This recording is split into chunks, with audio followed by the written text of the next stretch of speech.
ಶ್ರೀ ಸಮರ್ಥ ರಾಮದಾಸ ಚರಿತ್ರೆ ಅಧ್ಯಾಯ 52. ಮಠದಲ್ಲಿ ಕಳ್ಳತನ.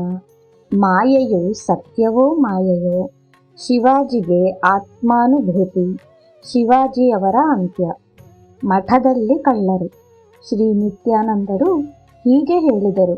ಶ್ರೀ ಸಮರ್ಥರ ಲೀಲೆಗಳನ್ನು ಶ್ರದ್ಧೆಯಿಂದ ಕೇಳಿ ಮನನ ಮಾಡಿ ನಿಧಿ ಧ್ಯಾಸದಲ್ಲಿಟ್ಟುಕೊಂಡವರಿಗೆ ಶ್ರದ್ಧೆ, ಸಹನೆ, ಜ್ಞಾನ, ಉದಾರತ್ವ, ಸಮಭಾವ, ಪ್ರೀತಿ, ಸಂತೋಷ, ತೃಪ್ತಿ, ಶಾಂತಿ, ವಿನಯ, ವಿಧೇಯತೆ, ಉತ್ಸಾಹ, ಶೌರ್ಯ, ಧೈರ್ಯ, ಕೀರ್ತಿ, ಧರ್ಮಾಚರಣೆ, ಆತ್ಮವಿಚಾರವನ್ನು ಮಾಡುವಂತಹ ಬುದ್ಧಿ, ವಿವೇಕ, ವೈರಾಗ್ಯ, ಮುಮುಕ್ಷತ್ವ, ಶಮ, ದಮಾದಿ ಸಕಲ ಸಾಧನೆಗಳನ್ನು ಮಾಡಿದ ಸ್ಥಿತಿಯು ಸಹಜವಾಗಿಯೇ ಉಂಟಾಗುವುದು. ಆ ಸ್ವಾಮಿಯವರು ಸಾಕ್ಷಾತ್ ದತ್ತ ಸ್ವರೂಪರು. ಗುರುಗಳಿಗೆ ಗುರುವು, ಪಂಡಿತರಿಗೆ, ಪಾಮರರಿಗೆ, ರಾಜರಿಗೆ, ಯೋಗಿಗಳಿಗೆ ಎಲ್ಲರಿಗೂ ಗುರುವೆ. ಅಂದರೆ ಲೋಕಕ್ಕೆ ಗುರುವು. ಆದುದರಿಂದ ಅವರ ಲೀಲೆಗಳಿಗೆ ಅಷ್ಟು ಮಹತ್ವವಿದೆ. ಚಿಕ್ಕ ಚಿಕ್ಕ ವಿಷಯಗಳನ್ನು ನಾವು ಅಳವಡಿಸಿಕೊಂಡರೆ ಅದೇ ಉತ್ತಮ ಸಾಧನೆಯಾಗಿ ಮಾರ್ಪಡುತ್ತದೆ. ಒಂದು ಸಲ ಶ್ರೀ ಸಮರ್ಥರು ಶಿಷ್ಯರೊಂದಿಗೆ ಒಂದು ಮರದ ಕೆಳಗೆ ಕುಳಿತು ಬೋಧಿಸುತ್ತಿದ್ದರು.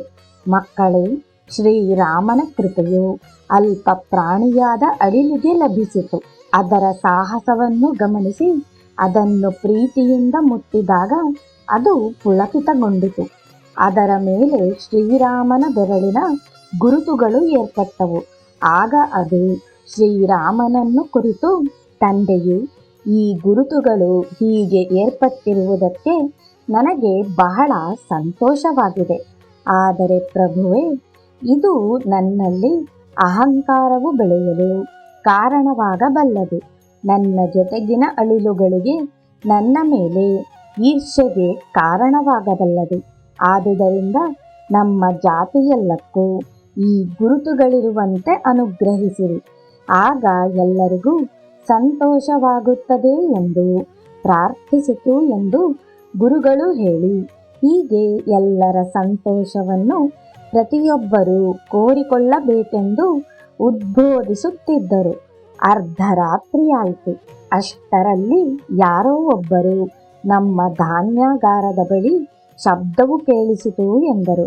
ಅಲ್ಲಿದ್ದವರೆಲ್ಲರೂ ಎದ್ದು ನಿಂತುಕೊಂಡು ಕಳ್ಳರು ಎಂದರು. ಧಾನ್ಯಗಳನ್ನು ಚೀಲಗಳಿಗೆ ತುಂಬಿಸುತ್ತಿದ್ದಾರೆಂದು ನೋಡಿ ಬಂದವರು ಹೇಳಿದರು. ಅವರು ಬಹಳ ಜನರಿದ್ದಾರೆ, ನಾವೇನು ಮಾಡಬಲ್ಲೆವು ಎಂದರು. ಹೀಗೆ ಒಬ್ಬೊಬ್ಬರು ಒಂದೊಂದು ಮಾತನ್ನು ಹೇಳುತ್ತಿದ್ದರೆ ಗುರುಗಳು ಏನನ್ನೂ ಹೇಳದೆ ಮೌನವಾಗಿದ್ದರು. ಅಷ್ಟರಲ್ಲಿ ಕಲ್ಯಾಣ್ ಸ್ವಾಮಿಯು ಕೈಯಲ್ಲಿ ಒಂದು ದೊಣ್ಣೆಯನ್ನು ಹಿಡಿದುಕೊಂಡು ಬಂದನು. ಗುರುಗಳು, ಕಲ್ಯಾಣ್, ಏನು ಈ ಆತುರ? ಕೈಯಲ್ಲಿ ಆ ದೊಣ್ಣೆ ಏಕೆ? ಅವರನ್ನು ಹೊಡೆದು ಸಾಯಿಸಿ ಬಿಡುತ್ತೀಯೇನು? ನಿಜವಾಗಿ ನಿನ್ನ ಆಕಾರವನ್ನು ನೋಡಿದೊಡನೆಯೇ ಅವರು ಭಯಪಟ್ಟು ಸಾಯುವರು ಎನ್ನುತ್ತಾ, ಆದರೂ ನಾವು ಸಾಧುಗಳು, ಅವರು ದೋಚಿಕೊಂಡು ಹೋಗುವುದಕ್ಕೆ ನಮ್ಮ ಬಳಿ ಏನಿದೆ ಎಂದ ಕೂಡಲೇ ಇರುವುದನ್ನೇ ದೋಚುವರು ಎಂದನು ಕಲ್ಯಾಣ್. ಇರುವುದು ಯಾವುದು ನಮ್ಮದಲ್ಲವಲ್ಲವೇ? ಎಲ್ಲವೂ ಶ್ರೀರಾಮರದ್ದೇ ಎಂದರು ಗುರುಗಳು.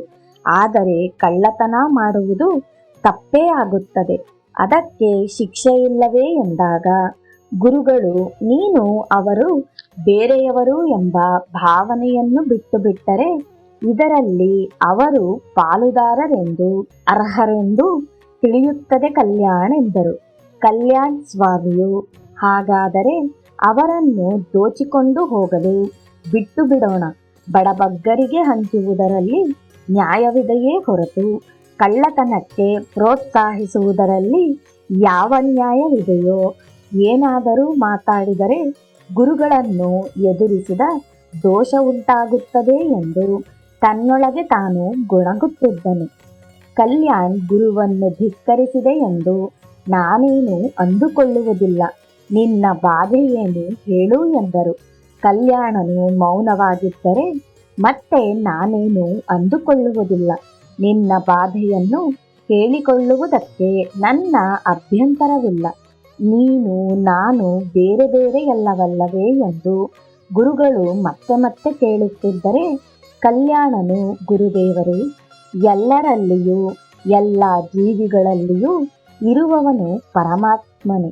ಸರಿ, ಹಾಗಾದರೆ ಪಾಪ ಪುಣ್ಯ, ಅಪರಾಧ ಶಿಕ್ಷೆ, ಪ್ರೀತಿ ದಂಡನೆ, ಸ್ವರ್ಗ ನರಕ, ಒಳ್ಳೆಯದು ಕೆಟ್ಟದ್ದು, ಯುಕ್ತ ಅಯುಕ್ತ, ವಿಹಿತ ಅಹಿತ ಇವುಗಳೆಲ್ಲವೂ ಹೇಗೆ ಏರ್ಪಟ್ಟಿವೆ, ಏಕೆ ಏರ್ಪಟ್ಟಿವೆ? ಮಾನವರೆಲ್ಲರೂ ಒಂದೇ ಸ್ಥಿತಿಯಲ್ಲಿಲ್ಲ. ಇದು ನಮ್ಮ ಕಣ್ಣೆದುರಿಗೆ ಕಾಣಿಸುತ್ತಿರುವ ವಿಷಯವೇ. ಇನ್ನು ಕಷ್ಟಪಟ್ಟು ಸಂಪಾದಿಸಬೇಕೆಂಬ ಪದ್ಧತಿಯನ್ನು ಬಿಟ್ಟು ಯಾರಿಗೆ ಸಿಕ್ಕಿದ್ದನ್ನು ಅವರು ತಿನ್ನುವರು. ಇದೇ ಭಗವಂತನಿಗೆ ಇಷ್ಟವಾದರೆ ಒಳ್ಳೆಯದೇ. ಅವರೂ ಸಹ ಭಗವಂತನ ಮಕ್ಕಳೆಂದು ತಾವು ಹೇಳಿರುವಿರಿ. ಆದುದರಿಂದ ನಾನು ಇನ್ನೇನು ಮಾಡಲು ಸಾಧ್ಯ? ನಿಮ್ಮ ಆಜ್ಞೆಯು ಹೇಗಾದರೆ ಹಾಗೆಯೇ ಎಂದನು. ಗುರುಗಳು ಒಳಗೊಳಗೆ ನಗುತ್ತಾ, ಸರಿ, ನಿನ್ನ ಬಾಧೆಯನ್ನು ನೋಡಲಾರೆ, ಹೋಗು. ಆದರೆ ಅವರನ್ನು ಹೊಡೆಯದೆ ಸಾಯಿಸದೆ ಏನು ಮಾಡುವೆಯೋ ಮಾಡು ಎಂದರು. ಕೂಡಲೇ ಕಲ್ಯಾಣ್ ಒಂದೇ ಜಿಗಿತಕ್ಕೆ ಓಡತೊಡಗಿದನು. ಜಯ ಜಯ ರಘುವೀರ ಸಮರ್ಥ ಎಂದು ಕೂಗುವಷ್ಟರಲ್ಲಿ ಧಾನ್ಯದ ಮೂಟೆಗಳನ್ನು ತಲೆಯ ಮೇಲಿಟ್ಟುಕೊಂಡಿದ್ದ ಕಳ್ಳರಿಗೆ ಹೆಜ್ಜೆಯನ್ನು ಇಡಲಾಗಲಿಲ್ಲ. ಹಾಗೆಯೇ ಚಲನೆಯಿಲ್ಲದೆ ನಿಂತು ಬಿಟ್ಟರು. ಅಲ್ಲಿಯೇ ನಿಲ್ಲಿರಿ ಎಂದ ಕೂಡಲೇ ತಲೆಯ ಮೇಲಿನ ಮೂಟೆಗಳೊಂದಿಗೆ ಹಾಗೆಯೇ ನಿಂತು ಬಿಟ್ಟರು. ಅಷ್ಟರಲ್ಲಿ ದೊಣ್ಣೆಯೊಂದಿಗೆ ಹತ್ತಿರಕ್ಕೆ ಬಂದೊಡನೆ ಅವರಿಗೆ ನಡುಕವು ಶುರುವಾಯಿತು. ಹಾಗೆಯೇ ಅವರನ್ನು ನಿಲ್ಲಿಸಿ ಆ ದೊಣ್ಣೆಯಿಂದ ಸುತ್ತಲೂ ಒಂದು ಗೆರೆಯನ್ನು ಹಾಕಿದನು. ಈ ಗೆರೆಯನ್ನು ದಾಟಿದರೆ ನಿಮ್ಮ ಕಥೆಯಷ್ಟೇ ಎಂದು ಅವರನ್ನು ಬೆದರಿಸಿ ನಿಲ್ಲಿಸಿ ಗುರುಗಳ ಬಳಿಗೆ ಬಂದನು. ಕೋಪವು ಸ್ವಲ್ಪ ಕಡಿಮೆಯಾಗಿತ್ತು. ಗುರುಗಳು ಅವರನ್ನೇನು ಮಾಡಿದೆ ಎಂದರು. ಏನೂ ಮಾಡಬಾರದೆಂದು ಹೇಳಿರುವಿರಲ್ಲವೇ, ಅದಕ್ಕೆ ನಿಲ್ಲಿಸಿ ಬಂದಿದ್ದೇನೆ. ಏನು ಮಾಡಬೇಕೋ ತಾವೇ ನಿರ್ಣಯಿಸಬೇಕು ಎಂದನು. ನಿನ್ನನ್ನು ನೋಡಿದ ಮೇಲೂ ಅವರ ಪ್ರಾಣಗಳು ಇನ್ನೂ ಇವೆಯೇ ಎಂದು ನಗುತ್ತಾ, ಸರಿ, ಅವರನ್ನು ಇಲ್ಲಿಗೆ ಕರೆದುಕೊಂಡು ಬಾ ಎಂದರು. ಕಲ್ಯಾಣ್ ಈ ಕಡೆ ಬಂದಿದ್ದಾಗ ಕಳ್ಳರು ಓಡಿ ಹೋಗಲು ಪ್ರಯತ್ನಿಸಿದರು. ಆಗ ಕಣ್ಣು ಕಾಣಿಸದಾಯಿತು. ತಪ್ಪನ್ನು ತಿಳಿದು ಅಳುತ್ತಿದ್ದರು. ಆ ಮೂಟೆಗಳನ್ನು ಕೆಳಗೆ ಹಾಕಿದರು. ಕಲ್ಯಾಣನು ಬಂದು ನಡೆಯಿರಿ ಗುರುಗಳ ಬಳಿಗೆ ಎಂದಾಗ ಅವರು ಕಾಣಿಸುತ್ತಿಲ್ಲವೆಂದು ಅಳತೊಡಗಿದರು. ಅವರೆಲ್ಲರಿಗೂ ದಾರಿಯನ್ನು ತೋರಿಸುತ್ತಾ ಗುರುಗಳ ಎದುರಿನಲ್ಲಿ ನಿಲ್ಲಿಸಿದನು. ಅವರೆಲ್ಲರೂ ಪಶ್ಚಾತ್ತಾಪದಿಂದ ಶ್ರೀ ಸಮರ್ಥರಿಗೆ ಶರಣಾದನು. ಆಗ ಗುರುಗಳು ಅವರಿಗೆ ಶ್ರೀರಾಮರ ಪ್ರಸಾದವನ್ನು ತಿನ್ನಿಸಿ ಪುನಃ ದೃಷ್ಟಿಯನ್ನು ಪ್ರಸಾದಿಸಿದರು. ಅವರನ್ನು ಏಕೆ ಕಳ್ಳತನ ಮಾಡುತ್ತಿರುವಿರಿ ಎಂದು ಪ್ರಶ್ನಿಸಿದರೆ, ನಮಗೆ ತಿನ್ನಲು ಆಹಾರವು ಸಿಗದಿರುವುದರಿಂದ ಹೀಗೆ ಮಾಡಿದೆವು ಎಂದು ಹೇಳಿದರು. ಆದರೆ ನಾಳೆಯಿಂದ ಬಂದು ಇಲ್ಲಿಯೇ ಊಟ ಮಾಡಿರಿ ಎಂದು ಹೇಳಿದರು. ಅವರೆಲ್ಲರೂ, ಸ್ವಾಮಿ, ನಾವು ಬಂದು ಸುಮ್ಮನೆ ತಿಂದು ಹೋದರೆ ನಮಗೆ ಒಳ್ಳೆಯದಾಗುವುದಿಲ್ಲ. ತಕ್ಕಷ್ಟು ಕೆಲಸವನ್ನು ಹೇಳಿ ದುಡಿದು ತಿನ್ನುತ್ತೇವೆ ಎಂದರು. ಆಗ ಶ್ರೀ ಸಮರ್ಥರು ಆ ಆಶ್ರಮಕ್ಕೆ ಸಂಬಂಧಿಸಿದ ಭೂಮಿಯು ಎಷ್ಟಿರುವುದೋ ಅದನ್ನೆಲ್ಲ ಉಪಯೋಗಿಸಿ ವ್ಯವಸಾಯವನ್ನು ಮಾಡಿರಿ ಎಂದು ಹೇಳಿದರು. ಅದಕ್ಕೆ ಅವರಿಗೆ ಬಹಳ ಸಂತೋಷವಾಯಿತು. ಸುತ್ತಲೂ ಸಸ್ಯ ಶ್ಯಾಮಲವನ್ನಾಗಿ ಮಾಡಿದರು. ಶ್ರೀ ಸಮರ್ಥರು ಈ ವಿಧವಾಗಿ ಆಚರಣೆಯ ಸಿದ್ಧಾಂತವನ್ನು ಸಮರ್ಥಿಸುವವರು. ಅದಕ್ಕೆ ಮೊದಲೇ ಕಲ್ಯಾಣ್ ಸ್ವಾಮಿಯು ಡೋಮ್ಗಾಮ್ನಲ್ಲಿ ಇರಬೇಕೆಂದು ಆಜ್ಞೆಯಾಗಿತ್ತು. ಆತನು ಒಂದು ಸಲ ಶ್ರೀರಾಮನವಮಿಗೆ ಬಂದಿದ್ದಾಗ ಇದೆಲ್ಲವೂ ನಡೆಯಿತು. ಈ ಗುಣಪಾಠವು ಕಲ್ಯಾಣನಿಗೆ ಮಠದ ನಿರ್ವಹಣೆಯಲ್ಲಿ ಸಹಾಯವಾಗಬಹುದು ಎಂದು ಗುರುಗಳು ಹೇಳಿದರು. ಮಾಯೆಯು ಸತ್ಯವೇ ಅಥವಾ ಮಾಯೆಯೇ? ಒಂದು ಸಲ ಗುರುಗಳ ಶಿಷ್ಯ ಮಂಡಳಿಯನ್ನು ಕುರಿತು ಮಾಯೆ ಎನ್ನುವುದು ಸತ್ಯವೇ ಅಥವಾ ಮಿಥ್ಯೆಯೇ ಎಂದು ಪ್ರಶ್ನಿಸಿದರು. ಎಲ್ಲರೂ ಅವರಲ್ಲವರು ತರ್ಕಿಸಿಕೊಳ್ಳುತ್ತಿದ್ದರು. ಮಾಯೆಯು ಮಾಯೆಯೇ ಹೊರತು ಸತ್ಯವೂ ಹೇಗಾಗುವುದು? ಗುರುಗಳು ಇದೇನು ಪ್ರಶ್ನೆಯನ್ನು ಕೇಳಿರುವರು? ಅರ್ಥವಿಲ್ಲದ ಪ್ರಶ್ನೆ ಎಂದುಕೊಳ್ಳುತ್ತಿದ್ದನು ವಾಸುದೇವ ಗೋಸಾವಿ. ಉಳಿದವರೆಲ್ಲರೂ ಏನು ಹೇಳಿದರೂ ಗುರುಗಳ ಬಳಿ ನಮಗೆ ಪರಾಭವವೇ. ಅವರು ಸಾಸುವೆಯನ್ನು ಕುಂಬಳಕಾಯಿಯನ್ನಾಗಿ, ಕುಂಬಳಕಾಯಿಯನ್ನು ಸಾಸಿವೆಯನ್ನಾಗಿ ಮಾಡಬಲ್ಲರು ಎಂದುಕೊಂಡು ಸುಮ್ಮನಿದ್ದರು. ವಾಸುದೇವ ಗೋಸಾವಿಯು, ಅದೇನು ಸ್ವಾಮಿ, ಬ್ರಹ್ಮ ಸತ್ಯವು, ಜಗತ್ತು ಮಿಥ್ಯೆಯು ಎಂಬ ವಿಷಯವು ಪ್ರಸಿದ್ಧವಾಗಿರುವುದೇ. ಜಗತ್ತೆಲ್ಲವೂ ಮಾಯಾಸ್ವರೂಪವೇ. ಆದುದರಿಂದ ಮಿಥ್ಯೆಯೆಂದೇ ಹೇಳಬಹುದು ಎಂದನು. ಆಗ ಗುರುಗಳು, ವಾಸುದೇವನೇ, ಚೆನ್ನಾಗಿ ಆಲೋಚಿಸಿ ಹೇಳುತ್ತಿರುವೆಯಾ? ಯೋಚಿಸಿ ಹೇಳು ಎಂದರು.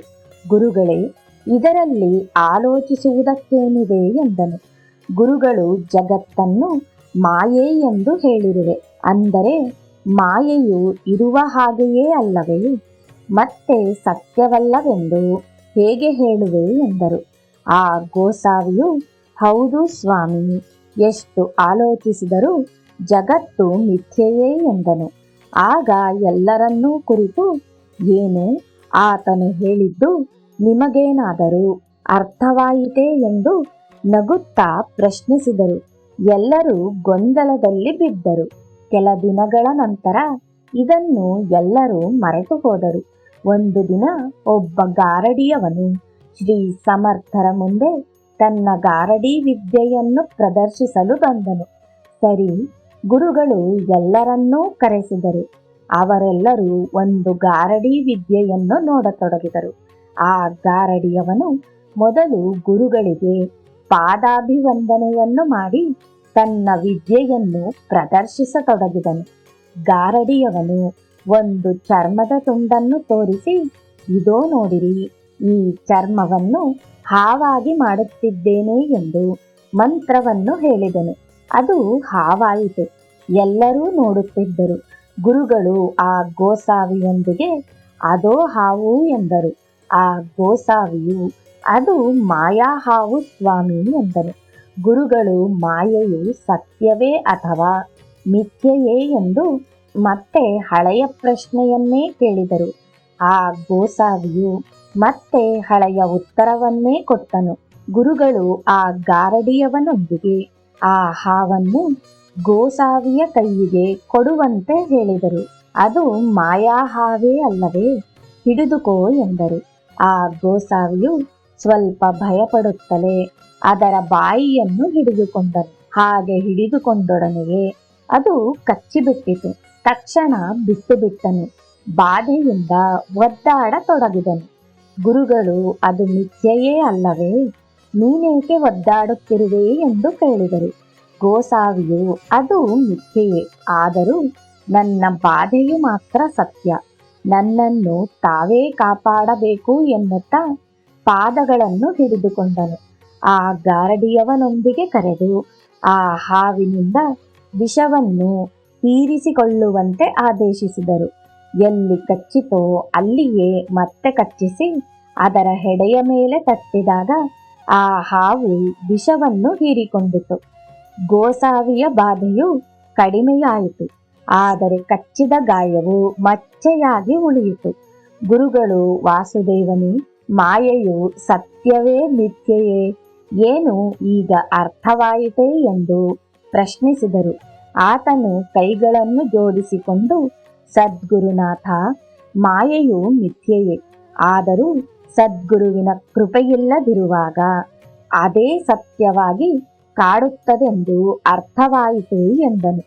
ಗುರುಗಳು, ಓಹೋ, ಹಾಗಾದರೆ ನಿನಗೆ ಸತ್ಯವು ಅರ್ಥವಾಯಿತೇ, ಅನುಭವವಾಯಿತೇ ಎಂದು ಪ್ರಶ್ನಿಸಲು, ಗುರುದೇವರೇ, ಚೆನ್ನಾಗಿ ಅರ್ಥವಾಯಿತು. ಅದು ನನಗೊಬ್ಬನಿಗೇ ಅಲ್ಲದೆ ಎಲ್ಲರಿಗೂ ಕಣ್ಣಿಗೆ ಕಾಣಿಸಿದೆಯಲ್ಲವೇ? ಇದೆಲ್ಲವೂ ತಾವು ಮಾಡಿದ ಮಾಯೆ ಎಂದನು. ಅಷ್ಟರಲ್ಲಿ ಗಾರಡಿಯವನು ಆ ಹಾವನ್ನು ಚರ್ಮವನ್ನಾಗಿ ಮಾಡಿ ತೋರಿಸಿದನು. ಶಿಷ್ಯರು, ಭಕ್ತರು ಎಲ್ಲರೂ ಆ ಗಾರಡಿಯವನಿಗೆ ಬಹುಮಾನವನ್ನು ಕೊಟ್ಟು ಕಳುಹಿಸಿದರು. ನಂತರ ಗುರುಗಳು ಪರಮಾತ್ಮನು ಪರಬ್ರಹ್ಮವು ಸತ್ಯ ನಿತ್ಯವೆಂದು ಎಲ್ಲರಿಗೂ ತಿಳಿದಿದೆಯಲ್ಲವೇ? ಈ ಮಾಯಾಮಯ ಜಗತ್ತಿನ ವಿಷಯವನ್ನು ತಿಳಿಯಲಾರದೆ ಸತ್ಯವೇ ಎಂದು ಎಲ್ಲರೂ ಭ್ರಮಿಸುತ್ತಿರುವರು. ಆದುದರಿಂದ ಕಾಮ, ಕ್ರೋಧ, ಲೋಭ, ಮೋಹ, ಮದ, ಮತ್ಸರಗಳು, ಇಂದ್ರಿಯಗಳು, ತ್ರಿಗುಣಗಳು, ರಾಗದ್ವೇಷಗಳಿಗೆ ಒಳಪಟ್ಟು ಅನೇಕ ಕರ್ಮಗಳನ್ನು ಮಾಡುತ್ತಿರುವರು. ಈಗ ಆ ಮಾಯಾ ಸರ್ಪವೇ ಈ ಸಂಸಾರವು.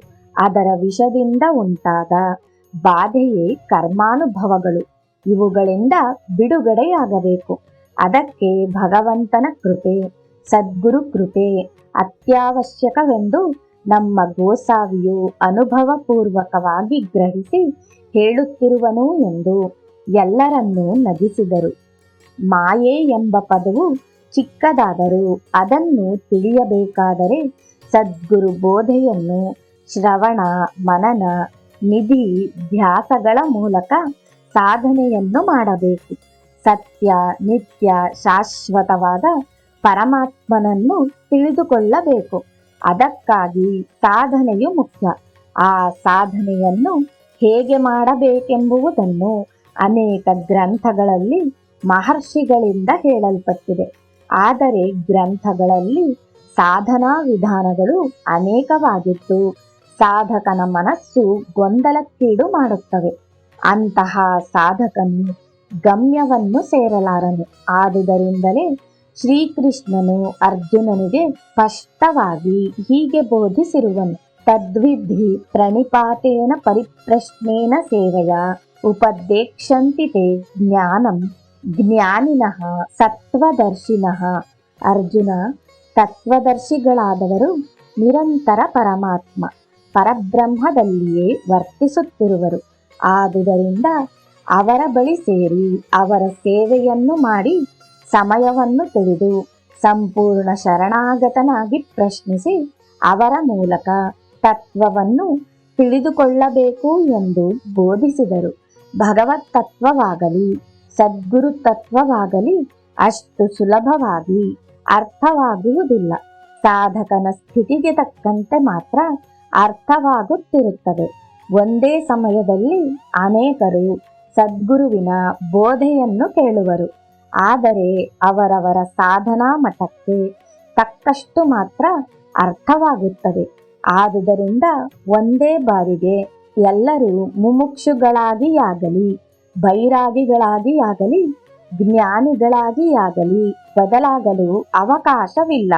ಅವರವರ ಅನುಭವಗಳು ಮಾತ್ರ ಬೇರೆ ಬೇರೆಯಾಗಿರುತ್ತವೆ.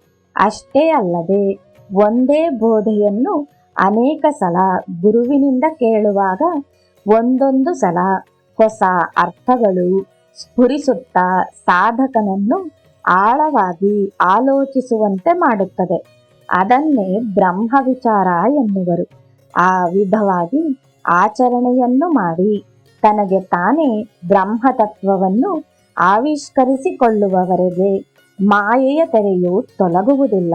ಆದರೆ ಪ್ರಯತ್ನ ಮತ್ತು ಸಾಧನೆಯ ಜವಾಬ್ದಾರಿಯು ಸಾಧಕನದೇ. ಸದ್ಗುರುವು ಮಾರ್ಗದರ್ಶಕನು ಮಾತ್ರವೇ. ಆ ಮಾರ್ಗದಲ್ಲಿ ನಡೆಯಬೇಕಾದವನು ಸಾಧಕನೇ. ಪ್ರಯತ್ನದ ತೀವ್ರತೆಯ ಮೇರೆಗೆ ಪ್ರತಿಫಲವು ವೇಗವಾಗಿ ಆಗಲಿ ನಿಧಾನವಾಗಿ ಆಗಲಿ ಸಿಗುತ್ತದೆ. ಸಾಧಕನಲ್ಲಿ ಅಹಂಭಾವವು ಪೂರ್ತಿಯಾಗಿ ನಶಿಸಬೇಕು. ಅಷ್ಟೇ ಅಲ್ಲ, ನಿರಾಶೆ, ನಿಸ್ಪೃಹತೆ, ಸಂದೇಹಗಳು, ಅನುಮಾನಗಳಂತಹ ಭಾವಗಳುಂಟಾದರೆ ಪರಮಪದ, ಸೋಪಾನ ಪದ ಚಿತ್ರಪಟದಲ್ಲಿ ಚಿಕ್ಕ ಚಿಕ್ಕ ಹಾವುಗಳ ಬಾಯಿಗೆ ಬಿದ್ದಂತೆ ಕೆಳಗೆ ಬರುವನು. ಏಕೆಂದರೆ ಚಿಕ್ಕ ಚಿಕ್ಕ ಹಾವುಗಳು ಕೆಲ ಮೆಟ್ಟಿಲುಗಳನ್ನು ಇಳಿಸುತ್ತವೆ. ದೊಡ್ಡ ಹಾವು ಪೂರ್ತಿಯಾಗಿ ಕೆಳಗಿಳಿಸುವುದರಿಂದ ಸಾಧನೆಯು ಮೊದಲನೆಯ ಹಂತಕ್ಕೆ ಬರುತ್ತದೆ. ಆದುದರಿಂದ ಸಾಧಕನು ಬಹು ಜಾಗರೂಕನಾಗಿರಬೇಕು. ಸಾಧನೆಯ ಪ್ರಾರಂಭ ದಿಶೆಯಿಂದಲೇ ಅಹಂಕಾರವನ್ನು ಪಕ್ಕಕ್ಕಿಟ್ಟು ಮುಂದಕ್ಕೆ ಸಾಗುತ್ತಿದ್ದರೆ ಸಾಧನೆಯು ಸುಲಭವಾಗುತ್ತದೆ. ಇದೇ ಸಾಧನೆಯಲ್ಲಿನ ರಹಸ್ಯ ಎಂದು ಬೋಧಿಸಿದರು. ವಿದ್ಯಾಸಾಗರನೇ ಶಿವಾಜಿಯ ಧರ್ಮ ಮಾರ್ಗ ಪರಿಪಾಲನೆಯ ವಿಧಾನಗಳು ಅನೇಕ ಮಂದಿ ಸಾಮಂತ ರಾಜರು ಅಂಗೀಕರಿಸಿ ಅನುಸರಿಸುವುದರಿಂದ ರಾಜ್ಯವೆಲ್ಲವೂ ಶಾಂತಿ ಭದ್ರತೆಗಳಿಂದ ತುಂಬಿತು. ಭಕ್ತಿ ಭಾವಗಳು ಆಧ್ಯಾತ್ಮಿಕ ವಾತಾವರಣದಿಂದ ಪ್ರಜೆಗಳು ಸುಖ ಸಂತೋಷಗಳಿಂದಿದ್ದರು. ಶ್ರೀ ಸಮರ್ಥರ ಕೃಷಿಯು ಎಲ್ಲ ಕಡೆಯಲ್ಲಿಯೂ ಪ್ರಶಂಸಿಸಲ್ಪಡುತ್ತಾ ಶ್ರೀರಾಮನಾಮ ಪ್ರಭಾವದಿಂದ ಎಲ್ಲ ಕಡೆಯಲ್ಲಿಯೂ ಭಕ್ತಿ ಶ್ರದ್ಧೆಗಳಿಂದ ಸತ್ಕಾರ್ಯಗಳು ಸತ್ಸಂಗಗಳು ನಡೆಯುತ್ತಿದ್ದವು. ಶಿವಾಜಿ ರಾಜನಿಗೆ ಆತ್ಮಾನುಭವ. ವಿದ್ಯಾಸಾಗರನು, ಗುರುದೇವರೇ, ತಾವು ನಿನ್ನೆ ತಿಳಿಸಿದ ಸಾಧನಾ ವಿಷಯಗಳು ಬ್ರಹ್ಮಾನುಭವ ಪ್ರಾಪ್ತಿ ನನ್ನನ್ನು ಎಷ್ಟೋ ಆಲೋಚಿಸುವಂತೆ ಮಾಡಿತು. ಬ್ರಹ್ಮಾನುಭೂತಿಯನ್ನು ಪಡೆಯಬೇಕೆಂಬ ಆಸೆಯು ಪ್ರತಿಯೊಬ್ಬರಿಗೂ ಉಂಟಾಗುವುದು. ಹಾಗೆ ತಾನೇ ಪರಬ್ರಹ್ಮ ಪರಮಾತ್ಮ ಭಗವಂತನಾದರೆ ಈ ಸೃಷ್ಟಿಯಲ್ಲಿ ಇಷ್ಟು ವೈವಿಧ್ಯಗಳು ವೈಷಮ್ಯಗಳೂ ಇಲ್ಲದೆ ಎಲ್ಲರೂ ಸಮದೃಷ್ಟಿ ಸಮಭಾವಗಳಿಂದ ವರ್ತಿಸುವಂತೆ ಮಾಡಬಹುದೆಂಬ ಆಶೆಯು ಉಂಟಾಗುತ್ತದೆಯಲ್ಲವೇ? ಮತ್ತೆ ಶ್ರೀ ಸಮರ್ಥರು ಅಷ್ಟು ಸಾಮರ್ಥ್ಯವನ್ನು ಹೊಂದಿ ಬ್ರಹ್ಮಾನುಭವವನ್ನು ಪಡೆದವರಾಗಿದ್ದರು. ಧರ್ಮ ರಕ್ಷಣೆ ದುಷ್ಟ ಶಿಕ್ಷಣಕ್ಕಾಗಿ ಶಿವಾಜಿಯನ್ನು ಪ್ರೇರೇಪಿಸಿದರು. ತಾವಾಗಿ ಕೆಲವರನ್ನು ಶಿಕ್ಷಿಸಿ ಪಾದಾಕ್ರಾಂತರನ್ನಾಗಿ ಮಾಡಿಕೊಂಡರು. ಅವರ ಸಾಮರ್ಥ್ಯವು ಎಲ್ಲರೂ ತಿಳಿಯಲಾರದೇ ಇರುವುದು, ಕೆಲವರು ಮಾತ್ರವೇ ಗ್ರಹಿಸುವುದು ಆಶ್ಚರ್ಯವನ್ನುಂಟು ಮಾಡುತ್ತಿದೆ. ಗುರುಗಳೇ, ನನ್ನ ಸಂದೇಹವನ್ನು ತೀರಿಸಲು ತಾವಲ್ಲದೆ ಬೇರೆ ಯಾರೂ ಇಲ್ಲ. ದಯವಿಟ್ಟು ಈ ವಿಷಯವನ್ನು ನನಗೆ ಅರ್ಥವಾಗುವ ಹಾಗೆ ತಿಳಿಸಿರಿ ಎಂದು ಕೈಗಳನ್ನು ಜೋಡಿಸಿಕೊಂಡು ಪ್ರಾರ್ಥಿಸಿದನು. ಮುಗುಳ್ನಗುತ್ತಾ ಶ್ರೀ ನಿತ್ಯಾನಂದರು, ವಿದ್ಯಾಸಾಗರನು, ನಿನ್ನ ಹಂತದಲ್ಲಿರುವವರಿಗೆ ಉಂಟಾಗುವ ಸಂದೇಹವೇ ನಿನಗೂ ಉಂಟಾಗಿದೆ. ಇದರಲ್ಲಿ ವಿಶೇಷವಾದ ವಿಷಯವೇನೆಂದರೆ ಬ್ರಹ್ಮಾನುಭೂತಿ, ಆತ್ಮಾನುಭವ, ಆತ್ಮ ಸಾಕ್ಷಾತ್ಕಾರ, ಭಗವತ್ ಸಾಕ್ಷಾತ್ಕಾರ ಇವೆಲ್ಲವೂ ಅಲ್ಪ ಸ್ವಲ್ಪ ಭೇದದಿಂದ ಕೂಡಿರುವ ಪರ್ಯಾಯ ಪದಗಳೇ. ಆ ಸ್ಥಾಯಿಗೆ ಸೇರಿದವರಿಗೆ ಭೇದ ಭಾವವು ಗೋಚರಿಸುವುದಿಲ್ಲ. ದುಷ್ಟರಲ್ಲಿರುವ ದೌಷ್ಟ್ಯವೂ ಕಾಣಿಸುವುದಿಲ್ಲ. ಅದರ ಹಿಂದಿರುವ ಅವರ ಕರ್ಮಗಳು ಮಾತ್ರ ಗೋಚರಿಸುತ್ತವೆ. ಅದಕ್ಕೆ ಕಾರಣವಾದ ಗುಣ ಪ್ರಭಾವವನ್ನು ಅವರು ತಿಳಿದಿರುತ್ತಾರೆ. ಆದುದರಿಂದಲೇ ಪೂರ್ವದಲ್ಲಿ ಅನೇಕ ರಾಕ್ಷಸರು ಎಷ್ಟು ಹಿಂಸಿಸಿದರೂ ಋಷಿಗಳು ತಮ್ಮ ತಮ್ಮ ಸತ್ವಗುಣಗಳಿಂದ ಸಹಿಸಿಕೊಂಡರು, ಭಗವಂತನನ್ನು ಪ್ರಾರ್ಥಿಸಿದರು. ಆದರೂ ತಾವಾಗಿ ರಾಕ್ಷಸರನ್ನು ಶಿಕ್ಷಿಸಲಿಲ್ಲ. ರಜೋಗುಣ ತಮೋಗುಣಗಳು ಬೆರೆತು ಶೌರ್ಯ ಸಾಹಸ ಧೈರ್ಯ ರೂಪದಲ್ಲಿ ವ್ಯಕ್ತಿಯಲ್ಲಿರುವಾಗ ದುಷ್ಟರನ್ನು ಶಿಕ್ಷಿಸಲಾಗುತ್ತದೆ. ಶ್ರೀ ಸಮರ್ಥರು ಸಕಲ ಗುಣಾತೀತ ಸ್ಥಿತಿಯನ್ನು ಹೊಂದಿದ್ದರು. ಆದುದರಿಂದ ಮತ್ತೆ ಗುಣಪ್ರಧಾನ ಕಾರ್ಯಗಳಲ್ಲಿ ತಾವು ಸಿಕ್ಕಿಕೊಳ್ಳದೆ ಶಿವಾಜಿಯ ಮೂಲಕ ಈ ಧರ್ಮ ರಕ್ಷಣೆ ದುಷ್ಟ ಶಿಕ್ಷಣವನ್ನು ಮಾಡಿಸುತ್ತಾ ಆತನಲ್ಲಿರುವ ಸತ್ವ ಗುಣಾಭಿವೃದ್ಧಿಗೂ ಸಹಾಯವನ್ನು ಮಾಡುತ್ತಾ ಜಪ ಧ್ಯಾನಗಳನ್ನು ಮಾಡಿಸಿದರು. ಆತನ ದಿಗ್ವಿಜಯ ಕಾರ್ಯಕ್ರಮವು ಪೂರ್ತಿಯಾಗುವವರೆಗೂ ಅಲ್ಪವಾದ ಅನುಭೂತಿಗಳನ್ನೇ ಕೊಟ್ಟರು. ಇದೆಲ್ಲವೂ ಕರ್ತವ್ಯ ಪಾಲನೆಗಾಗಿ ಆತನಿಗೆ ಉದ್ದೇಶಿಸಿದ ದಿವ್ಯ ಪ್ರಣಾಳಿಕೆ. ಬ್ರಹ್ಮರ್ಷಿ ವಿಶ್ವಾಮಿತ್ರರು ಸಕಲ ಸಾಮರ್ಥ್ಯವನ್ನು ಹೊಂದಿದ್ದರು. ಯಾಗ ಸಂರಕ್ಷಣಾ ಭಾರವನ್ನು ಶ್ರೀರಾಮನ ಮೇಲಿಟ್ಟು ಆತನಿಗೆ ತನ್ನ ಅಸ್ತ್ರ ಶಸ್ತ್ರವಿದ್ಯೆಗಳೆಲ್ಲವನ್ನು ಧಾರೆ ಎರೆದು ಕರ್ತವ್ಯೋನ್ಮುಖನನ್ನಾಗಿ ಮಾಡಿದರು. ಬ್ರಹ್ಮರ್ಷಿಯ ಪದವಿಯಲ್ಲಿರುವುದರಿಂದ ರಾಕ್ಷಸ ಸಂಹಾರವು ಯುಕ್ತವಲ್ಲವೆಂಬ ಸಿದ್ಧಾಂತದಂತೆ ನಡೆದುಕೊಂಡರು. ಮಹಾಭಾರತದ ಯುದ್ಧ ಸಮಯದಲ್ಲಿ ಅರ್ಜುನನಿಗೆ ಶ್ರೀಕೃಷ್ಣನು ತನ್ನ ವಿಶ್ವರೂಪವನ್ನು ತೋರಿಸಿ ಎಲ್ಲವೂ ತಾನೇ ಎಂದು ಹೇಳಿದನು. ಹಾಗೆ ಎಲ್ಲವೂ ತಾನೇ ಆಗಿರುವಾಗ ಯಾರು ಯಾರನ್ನು ಸಾಯಿಸಬೇಕೆನ್ನುವುದು ಸಂದಿಗ್ಧವೇ. ಆದುದರಿಂದ ಅರ್ಜುನ, ನಿನಗೆ ನಿರ್ದೇಶಿಸಲ್ಪಟ್ಟ ಸ್ವಧರ್ಮ ಪಾಲನೆಯಲ್ಲಿ ನೀನು ಮುಂದಕ್ಕೆ ಸಾಗಬೇಕೇ ಹೊರತು ಪಾಪ ಪುಣ್ಯ ವಿಚಾರಗಳನ್ನು ಮಾಡಬಾರದೆಂದು ಬೋಧಿಸಿದನು. ಅಷ್ಟೇ ಅಲ್ಲದೆ ನಿನ್ನ ಆಲೋಚನೆಗಳನ್ನು ಪೂರ್ತಿಯಾಗಿ ಬಿಟ್ಟುಬಿಡು. ನನಗೆ ಶರಣಾಗು.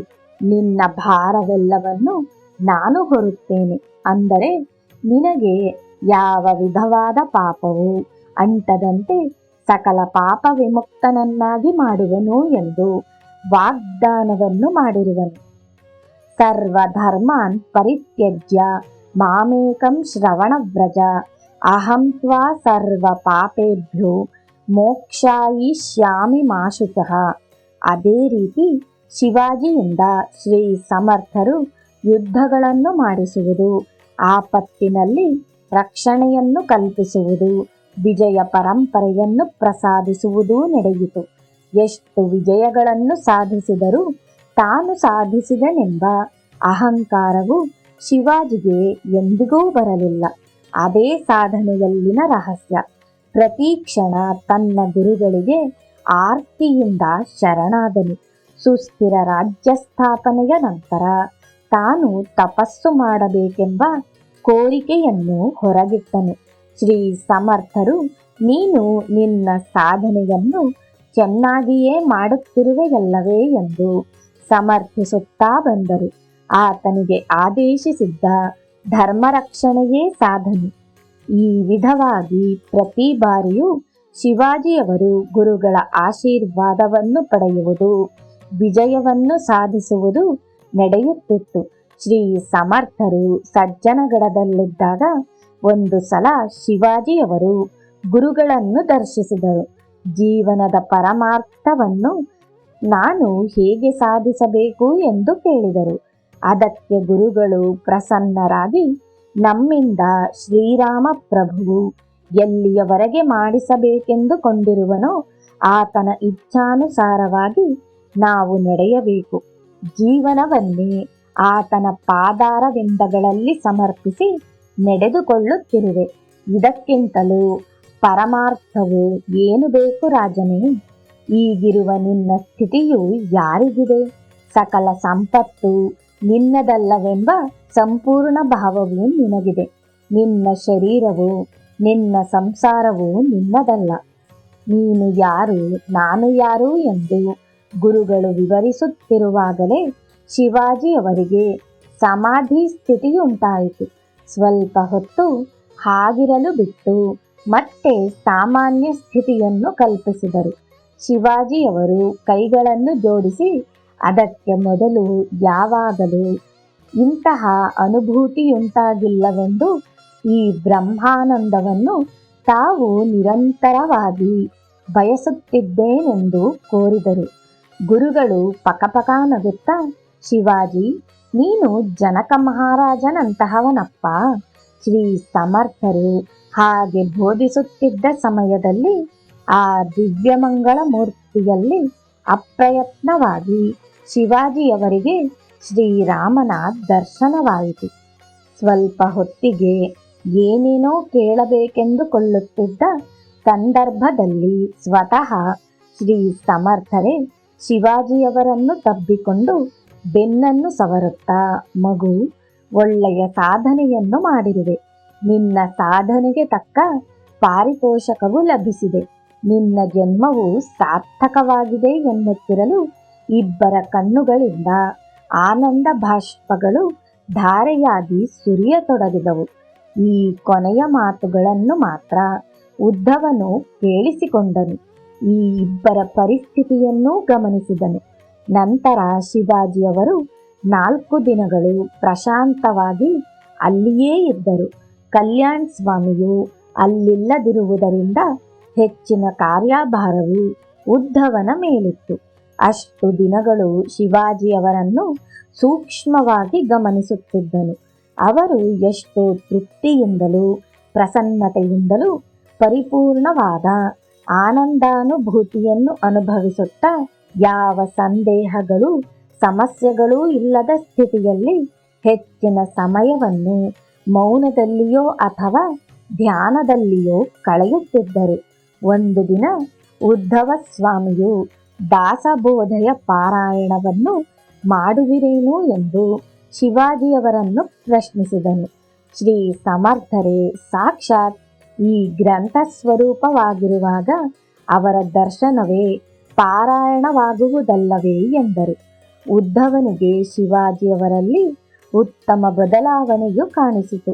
ಗುರುಗಳು ಕೆಲ ದಿನಗಳ ನಂತರ ಶಿವಾಜಿಯವರನ್ನು ಅತ್ಯಂತ ಪ್ರೀತಿಯಿಂದ ಬೀಳ್ಕೊಡುತ್ತಾ, ಶಿವಾಬಾ, ಹೆಚ್ಚಾಗಿ ಧ್ಯಾನವನ್ನು ಮಾಡು, ವ್ಯಾಮೋಹವನ್ನು ಮಮತೆಯನ್ನೂ ಬಿಟ್ಟು ಬಿಡು, ಪ್ರಶಾಂತ ಮನಸ್ಕನಾಗಿ ಕಾಲವನ್ನು ಕಳೆ, ಶ್ರೀರಾಮ ಪ್ರಭುವೇ ಎಲ್ಲಕ್ಕೂ ಯಜಮಾನನೆಂಬ ಸತ್ಯವನ್ನು ನಿರಂತರವಾಗಿ ಮನನ ಮಾಡು ಎಂದು ಬೋಧಿಸಿ ಕಳುಹಿಸಿದರು. ಶಿವಾಜಿಯವರು ಹೊರಟು ಹೋದ ಮೇಲೆ ಗುರುಗಳು ತುಂಬಾ ಉದಾಸೀನತೆಯಿಂದ ಕಾಣಿಸತೊಡಗಿದರು. ಸಮಯವನ್ನು ಸಾಧಿಸಿ ಉದ್ಧವನು, ಗುರುದೇವರೇ, ಈ ಸಲ ಶಿವಾಜಿಯವರಲ್ಲಿ ತುಂಬಾ ಬದಲಾವಣೆಯನ್ನು ಗಮನಿಸಿದೆ. ಬಹಳ ಸಂತೋಷದಿಂದ, ಎಂತಹ ಸಂದೇಹಗಳೂ ಇಲ್ಲದ ಸ್ಥಿತಿಯಲ್ಲಿ ಪರಮಾನಂದದಲ್ಲಿ ತೇಲಿಯಾಡುತ್ತಾ ಹೊರಟರು. ಇದರಲ್ಲೇನೋ ವಿಶೇಷವಿದೆ. ಆದರೆ ಅವರು ಹೊರಟ ನಂತರ ತಾವೇಕೋ ಸಂತೋಷವಾಗಿಲ್ಲವೆಂದು ಅನ್ನಿಸುತ್ತಿದೆ ಎಂದನು. ಆಗ ಗುರುಗಳು, ಇಂದಿಗೆ 60 ದಿನಗಳು ಮಾತ್ರ ಆತನಿಗೆ ಇಹಲೋಕವಾಸವು, ಭೂಮಿಯ ಮೇಲೆ ಆತನ ಕಾರ್ಯವು ಪೂರ್ತಿಯಾಯಿತು ಎಂದರು. ಉದ್ಧವನು ಆಶ್ಚರ್ಯದಿಂದ, ಗುರುದೇವರೇ, ಇನ್ನೂ ಮ್ಲೇಚ್ಛರ ಮದವಡಗಿಸುವ ಕಾರ್ಯವು ಸ್ವಲ್ಪ ಉಳಿದಿದೆ ಎಂದು ಭಾವಿಸುತ್ತೇನೆ ಎಂದನು. ನನ್ನ ಶಿಷ್ಯರಲ್ಲಿ ಕಲ್ಯಾಣ್ ಮತ್ತು ನೀನು ಬಹಳ ಬುದ್ಧಿವಂತರು. ನಿಮ್ಮಂತಹ ಶಿಷ್ಯರಿಂದ ನನ್ನ ಸಂಪ್ರದಾಯವು ಮುಂದುವರಿಯುವುದೆಂದು ಆಶಿಸುತ್ತಿದ್ದೇನೆ. ನೀನು ಹೀಗೆ ಹೇಳುವುದು ನನಗೆ ಇಷ್ಟವಿಲ್ಲ. ಧೈರ್ಯವನ್ನು ವಹಿಸು. ಶ್ರೀರಾಮಪ್ರಭುವು ಶಾಶ್ವತವಾದ ಧರ್ಮ ಸ್ಥಾಪನೆಯನ್ನು ಮಾಡಬಲ್ಲನು. ನಮ್ಮ ಕೈಲಾದುದನ್ನು ನಾವು ಮಾಡಿದೆವು. ಶಿವಾಜಿಯ ಸಮಯವು ಆಗಿಹೋಯಿತು. ನಂತರ ನನ್ನ ಕರ್ತವ್ಯವು ಪೂರ್ತಿಯಾಗಿ ಬಿಡುತ್ತದೆ. ಚಿಗುರೆಲೆಗಳು ಬರುತ್ತಿರುತ್ತವೆ, ಹಣ್ಣೆಲೆಗಳು ಉದುರುತ್ತಿರುತ್ತವೆ. ಸಹಜವಾದ ಈ ಪ್ರಕೃತಿ ನಿಯಮವನ್ನು ಹಾಗೆಯೇ ಮುಂದುವರಿಸಬೇಕು. ಎಲ್ಲವೂ ದೈವಾಧೀನವೇ ಎಂದು ಹೇಳಿ ಸುಮ್ಮನಾದರು.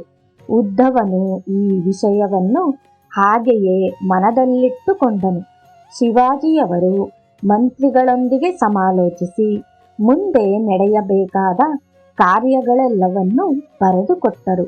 ತಮಗೆ ಅವಸಾನ ಕಾಲವು ಸಮೀಪಿಸುತ್ತಿದೆ ಎಂದು ತಿಳಿದುಕೊಂಡರು. ನಿರಂತರ ಧ್ಯಾನ ಸಮಾಧಿಯಲ್ಲಿ ಹೆಚ್ಚು ಕಾಲವನ್ನು ಕಳೆಯತೊಡಗಿದರು. ಚೈತ್ರ ಮಾಸದ ಶ್ರೀರಾಮನವಮಿಗೆ ಚಾಪಾಲ್ಮಠಕ್ಕೆ ಹೋಗಲಾರದೇ ಇದ್ದರು.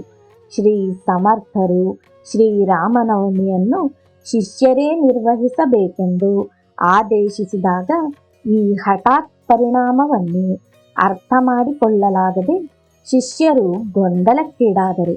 ಕೆಲ ವಿಷಯಗಳಲ್ಲಿ ಅಭಿಪ್ರಾಯ ಭೇದಗಳುಂಟಾಗಿ ಸ್ಪರ್ಧಿಸಿಕೊಂಡರು. ಹೇಗೋ ಹಬ್ಬವನ್ನು ಪೂರ್ತಿಗೊಳಿಸಿದರು. ದಿವಾಕರ್ ಭಟ್ಟರ ನೇತೃತ್ವದಲ್ಲಿ ಗೊಂದಲಗಳು ದೂರಾದವು.